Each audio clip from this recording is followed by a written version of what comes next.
Leo, tignan natin kung ano yung mensahe para sa'yo. Keep in mind na ito ay general reading lamang, kaya hindi lahat makaka-relate. Pakilawakan po ang isipan.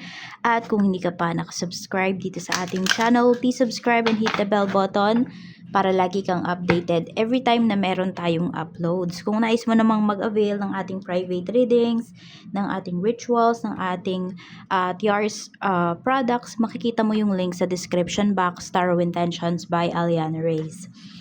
Mag-direct message ka lang, pero kung wala kang Facebook account, wala kang naka-deactivated ka sa Facebook, pwede kang mag-direct mensahe sa aking WhatsApp number. So, nandyan po yung aking WhatsApp number. Sa WhatsApp lang po kayo mag-message kasi hindi ko niloloadan yung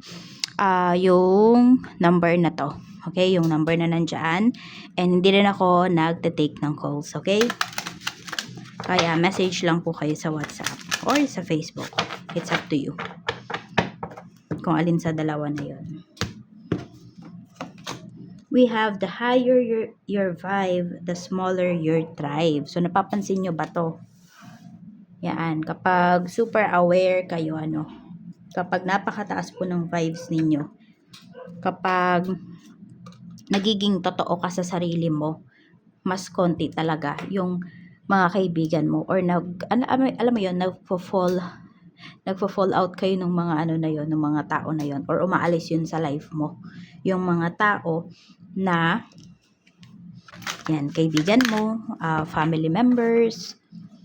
So magugulat ka na lang, ilang tao na lang yung stay sa life mo. Pero yun yung mga totoong tao sa buhay mo. Tapos, pwedeng ikaw din mismo yung lumalayo dun sa mga tao na yon. Not just sila yung lumalayo. Kasi pwedeng ikaw nga kasi yung aware, di ba? Leo. So, mas nararamdaman mo yung energy ng tao na yon, kung totoo ba o hindi. So, pwedeng ikaw na kaagad yung umiiwas.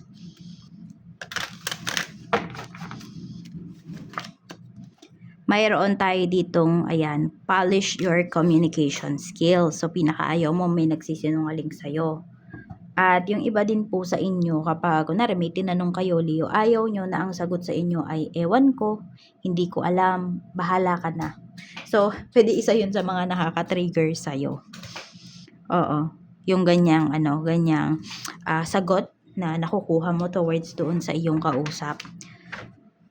Tapos, ito din, sabi nga, polish your communication skills.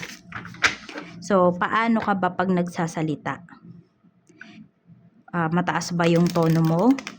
Diba? Dapat kasi talaga ay inaayon nyo din doon sa tema nung inyong sinasabi, yung inyong pananalita, yung tono ninyo, yung emosyon na nilalabas ninyo towards doon sa inyong sinasabi. Sabihin natin, may nakakalungkot na pangyayari, pero ikaw ba, parang ang saya-saya pa ng tono mo, nakangiti ka pa. So, di ba parang napaka-insensitive naman noon. Marami din sa inyo, ang inyo pong aura is blue. Pero meron din dito, red yung aura. Ayan.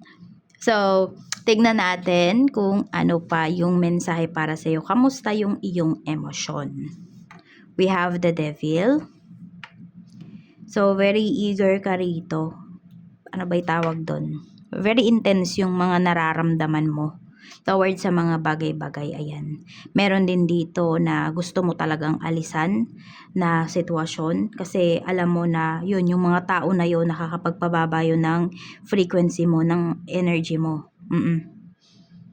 Ayaw mo na lang din ditong maging sunod-sunuran. So, pwedeng nagkakaroon ka ng courage ngayon, Leo, para gawin yung mga gusto mo. Or para umalis. Sabihin na lang natin, para umalis, para mag-say no dito sa mga tao na to. So, mas nandoon yung lumalaban ka, lumalakas ka. At, yun nga, nandoon yung healthy boundaries. Yun yung gusto mong parang, ano ba tawag yun? Isabuhay. Sa isipan mo naman, we have 10 of Cups. Okay naman po yung mind mo, kalmado naman siya, very happy din yung thoughts mo ngayon. Kasi nga ito, pwedeng maganda talaga yung inyong yung inyong vibes ngayon, yung inyong frequency, mataas siya. Tapos na-appreciate mo rin. Na-appreciate mo yung mga tao sa paligid mo, na-appreciate ka rin ng mga tao sa paligid mo. Yan, kaya wala ka masyadong iniisip, parang lahat kasundo mo talaga ngayon. Kamusta naman yung physical health mo? Medyo mag-iingat lang po kayo dito. Kasi 'di ba, from time to time talaga i-balance niyo po yung inyong chakras. Ang meron dito pwedeng malipasan kayo ng gutom. Tapos sumakit yung dito sa may ano ba tawag dun? Sa sikmura ninyo. Yun po yung nakikita ko dito. Oo. Mag-ingat lang din kayo kasi meron din dito kasi nga 'di ba ang lakas nung dating mo, Leo. Ang taas nung vibes mo. Though medyo mahihirapan kung merong gagawa sa dito ng something. I mean, psychic attack, ganyan. Black magic. Pag may gumawa sa dito, medyo mahihirapan kasi nga mataas yung vibes mo. Pero kasi hindi naman lahat ng nanonood dito ngayon, 'di ba, mataas yung energy ninyo ngayon, yung vibes ninyo, yung frequency ninyo. Meron nga dito na mong problema. So, yun lang, mag-iingat po kayo kasi madali kayong tatablan ng mga evil eye, ng mga yun nga, psychic attacks. Kaya ingat-ingat din. Pero ayun, yung iba sa inyo more on sikmura. Hindi ko alam kung because of acid ba yan, may GERD ba yung iba sa inyo. Basta more on sa stomach mo, yan. Yun yung parang problem. Pwedeng internal yan. Meron ba dito may pasa kayo ngayon sa sa tiyan, sa bandang tiyan ninyo. Basta, pag tumingin ka sa tiyan mo, ayan, visible siya. Yan, medyo malapit sa tagiliran, meron din. So, yan po yung pinapakita rito. Tignan natin, pagdating naman po sa energy ng mga taong makakasalumuha mo. So, we have Queen of Cups. Mababait yung mga makakasalumuha mo talaga ngayon. And marami nga po sa inyo, ito ay soul tribe ninyo. Kaya na-appreciate mo sila, na-appreciate ka rin nila. Tsaka very loving yung kanilang energy. Alam mo yung concern talaga sa'yo, no? May compassion yung pakikipag-usap. Basta very compassionate yung pakikipag-usap sa'yo ng mga tao na to. Basta ramdam mo talaga yung kaibahan ng taong totoo sa'yo at yung taong nagsisinungaling. Tapos sa work naman, we have the Sun. Meron tayo ditong Page of Swords. And we have 9 of Pentacles. So, masaya naman yung karamihan po sa inyo ngayon pagdating sa trabaho. Very curious din kayo sa kung paano nyo pa ba mapapaganda yung lagay ng inyong trabaho. Paano nyo ba, yung kumukuha ba kayo ng strategies, meron din dito pwedeng nag-aaral ulit kayo or meron kayong pinag-aaralan na related po dyan sa inyong trabaho. So, ito din, meron tayong 9 of Pentacles, maaari po na mayroon kayong malaking makuha na pera pagdating dito sa trabaho ninyo. Or pwede rin, kung meron kayong mga dealings dito, ayan po, makukuha nyo talaga siya. Kasi napakaganda nga nung inyong frequency. Magaan din yung vibes sa'yo nung tao na kausap mo ngayon. Kung meron dito may mga binebenta kayong property or real estate agent ba yung iba sa inyo, ito po we have 9 of Pentacles. So mabilis lang, smooth lang yung magiging usapan ninyo nung client mo.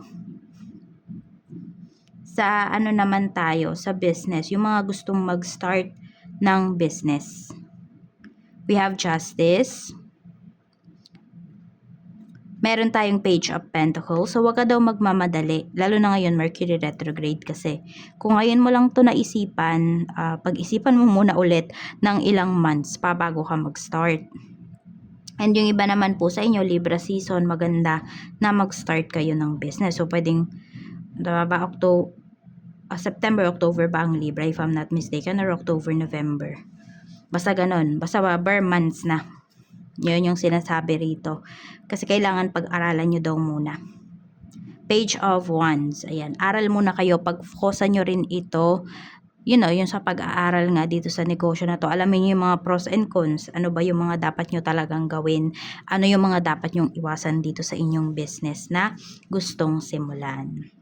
Yung mga may current business naman po, kamusta naman yung sales today? Uy, ang ganda ng sales ninyo. We have Ace of Pentacles. Pwede rin yung iba, hindi nyo maramdaman na malaki yung sales ninyo kasi may ilalabas ka agad kayo na puhunan. Pwedeng sa ibang products nyo naman yon. Kaya, yon parang hindi nyo feel. Pero, ayan po, malaki naman yung kita ninyo today. Wala naman niyang magiging problema. Ayan po, we have the world. Marami din kayong clients. Sa kaperahan naman, kamusta yung energy ng pera mo? We have Knight of Wands. Okay. Tingnan pa natin. We have 8 of Swords. May mga pumipigil sa iyo rito. Pagdating sa kaperahan mo, yan o, meron nga talaga dito na, parang nasanay na kayo. Nandun na kayo sa comfort zone niyo. Okay po yung kaperahan nyo, Leo. Kaya lang, mas maigaganda pa daw yan. Kaya lang, kailangan yung lumabas sa inyong comfort zone. Yun yung sinasabi. Natanong mo na ba yung sarili mo kung kontento ka na ba sa kung ano yung mayroon ka nakaperahan ngayon?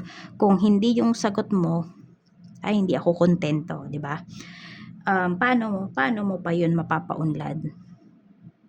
Kung titignan mo or na pag-aralan mo na, pwedeng masasabi mo na, nako, kung nandito ako sa trabaho ko ngayon, kung nandito ako sa kung ano yung ginagawa ko ngayon, source of income ko, parang wala na talagang pag-unlad.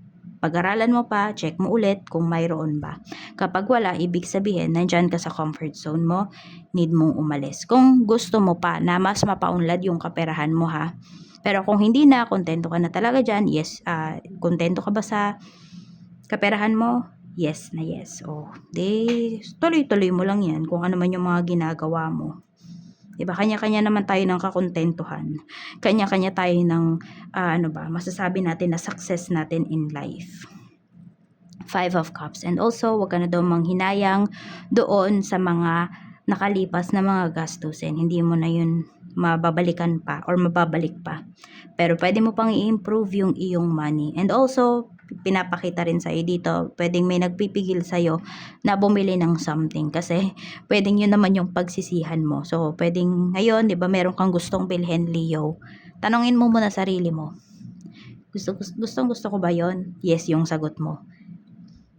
Palipasin mo muna yung 1 linggo bago mo bilhin yung bagay na yon. Kapag, ayan na, after 7 days, wala na.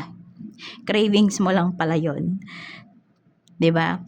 So, temptation lang pala 'yon. Kaya ayan po, no, para hindi kayo magsisi, pag meron kayong gustong bilhin, pag-isipan niyo muna, palipas muna kayo ng 7 days. Baka di niyo na talaga gusto 'yon or nandun na nanghihinayang na kayo sa pera na gagastusin ninyo. Pero if may sobra naman kayong pera at alam mo naman na deserve mo 'yan, edi bilhin mo na. Baka naman dun ka manghinayang, sayang.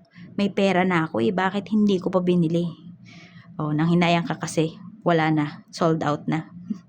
Pero depende yan ha. Yun. So, tignan nyo, kaya dapat tinatrack nyo talaga yung inyong mga gastusin or yung inyong budget para alam po ninyo kung may extra money pa ba kayo or wala na. Sa love life naman, tignan natin. Sa love life mo naman, kamusta? We have 6 of Pentacles, 7 of Pentacles. We have the Emperor. Okay. So, nagkagalit ba sa'yo or nagtatampo ba sa'yo yung person mo, Leo, kapag wala kang oras sa kanya? Or sabihin natin, nag-message siya sa'yo tapos di ka nakapag-reply. Nagagalit ka agad siya. Mainit ka agad ulo ng person mo. Alam mo kung bakit? Kasi pwedeng nakaano na siya ng betrayal or na-betray kasi yung person mo and doon nagsimula yon. Nung nawala na ng oras sa kanya, sabihin natin dating karelasyon niya, ganyan, o kaya naman sa family niya, Leo, pwedeng yung person mo, hindi siya pinapansin ba, hindi siya nabibigyan ng tamang atensyon kasi pwedeng busy sa pagtatrabaho, ganyan. Kaya yung iba po sa inyo dito, pwedeng ayaw kayong pagtrabahuhin ng person nyo, ng asawa nyo. Ganyan. Or napapag-usapan nyo ba kapag kunwari nagpakasal na kayo, siya na yung magtatrabaho, siya lang yung magtatrabaho, ganito, ganyan. Meron kasi siyang trauma, may takot. 10 of Wands, nai-stress yung person mo ngayon. 3 of Pentacles, tinatry naman niyang pakalmahin yung kanyang sarili, pero hindi niya talaga maiwasang mag-overthink, hindi niya maiwasan na mag-isip ng hindi nga maganda towards dito sa hindi mo pagre-reply sa kanya. Mababaw para sa'yo or sa ibang makakarinig, babaw naman nun, di lang nakapag-reply. Pero kasi malalim yun para sa person mo. Kasi nga, dun kasi nagsimula yung traumas niya towards sa relationship. At yun nga, sa family rin niya nag-ugat.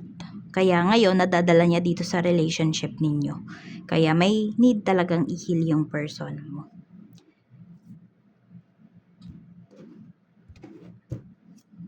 Queen of Wands, ayan. Nagkakaroon din siya, mahal ka nitong person mo, kaya lang kasi alam din niya na, alam mo yun, alam niya, or pag siguro nga kasi overthinker, iniisip niya na pwede talagang maraming ma-inlove sa'yo, maraming magkagusto sa'yo, maraming dumikit sa'yo, umaligid sa'yo, madaming tukso sa paligid mo, parang ganon iniisip niya. So nagkakaroon siya ng insecurities, kaya nakokontrol or gusto kanyang kontrolin. Doesn't matter po kung ano yung gender mo. So, ayan lang ang mensahe para sa'yo. Maraming salamat. Ayan, waiting pa rin itong person mo na magkausap, magkita kayo. Yan. Kahit sabihin natin, bilinak niya po ako. Waiting siya. Ewan ko dyan. Bilinak ka tapos, 'di ba, hinihintay. Parang tanga. Hindi, masyado lang kasing nangingibabaw ngayon yung kanyang emosyon. Kaya kumikidid yung utak nitong person mo. Yung alam mo yun, naghihintay ka. Para siyang naghihintay sa kung saan. 'Di ba? Naghihintay siya sa bus stop na alam naman niya na walang magdadaan. Naghihintay siya sa bus stop pero ang hinihintay niyang dumating is trend. Tipong ganon. 'Di ba? Blinak ka niya tapos naghihintay ng message mo. O kaya naman, enough yung phone niya kung di ka naman niya blinak. Pero naghihintay siya na kontakin mo siya, na mag-reach out ka sa kanya. So, kakaiba tong person mo pag nagtatampo, kapag nagagalit. So, ayan lang, Leo. Maraming salamat. Mag-iingat ka and more blessings to come. Bye-bye!